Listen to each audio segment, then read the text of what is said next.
Hello and welcome to my channel. My name is David Novak.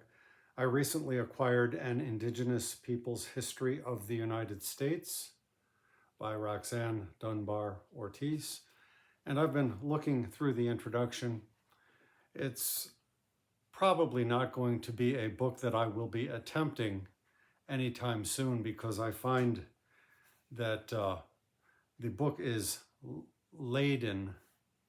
heavily laden with abstractions, which I have a hard time dealing with. So just at random, a sentence. Following U.S. independence, the Muskogees were divided by settler colonialism.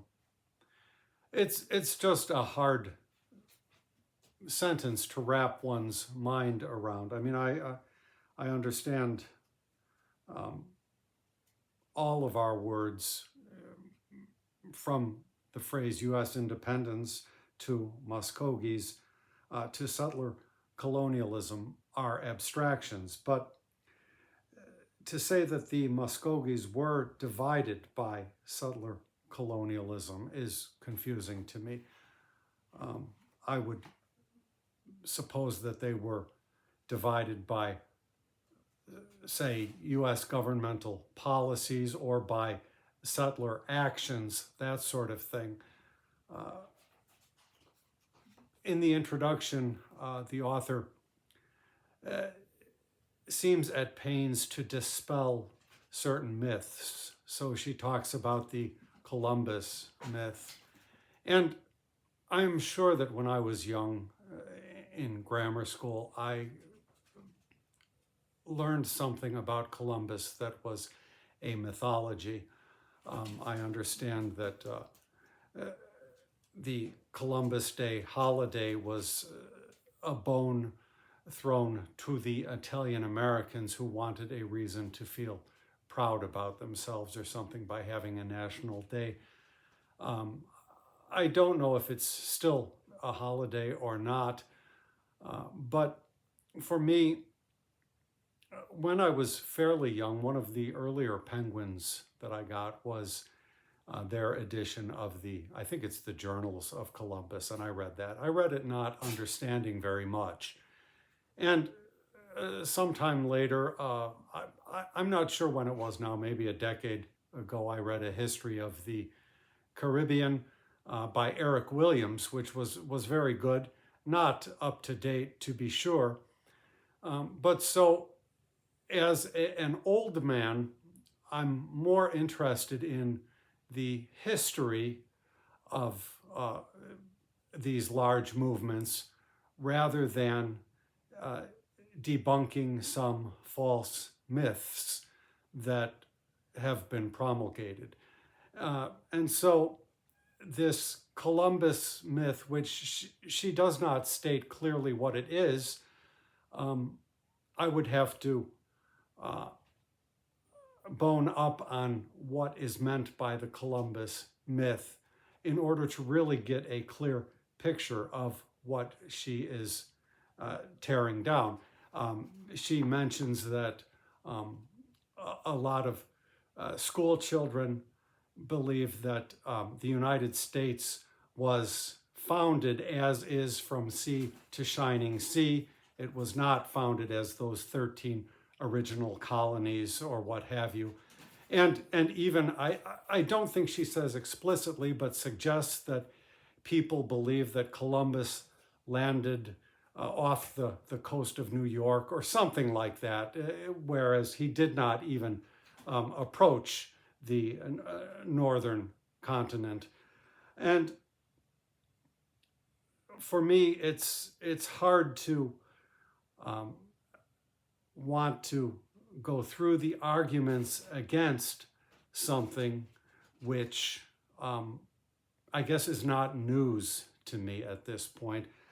She particularly in the introduction mentions some intellectual fads which I vaguely remember passing me by. One of them is called postmodernism and the other is called multiculturalism. And in the time of my adulthood, I have heard people talking about those terms, multiculturalism and postmodernism. And I think she wants to, again, debunk those movements, philosophies, intellectual fads, I think is the best phrase for them. In the long range, I don't know how much any of these fads of the moment will carry any weight other than to say people did this or did that. Ezra Pound founded a poetic movement called Imagism or something like that. What is that to me? What is that to the long-term, the long-range history of poetry? Probably not very much. And it's a curious footnote at best. And so with so much time devoted to refuting these ultimately cultural footnotes, doesn't really seem like a good place for me to start. I mean, I'm not well versed in history, goodness knows. And I definitely need an updating from the Eric Williams history of the Caribbean that I read. But I don't think that book is going to give it to me. I'm beyond 200 pages in this book by Dale Van Every, which booktuber Steve Donahue recommended. And as far as understanding the movement on the ground, what people were doing, what they were saying, this seems, I don't want to say indispensable because I don't know what else is out there, but it seems impeccably clear. And because his writing is so clear, you can see right off where his biases may lie. In a book like this, it's harder to discern because it's filled with abstractions which you cannot you can't set your foot upon solid ground when everything is an abstraction. So I will continue reading the introduction, but most certainly I will continue reading this book, which incidentally, the only reason I picked that up was to see if it was mentioned in the footnotes, and there is no footnote about this book. As I say, I'm not a student of the subject. I don't know what the literature is regarding, say, U.S.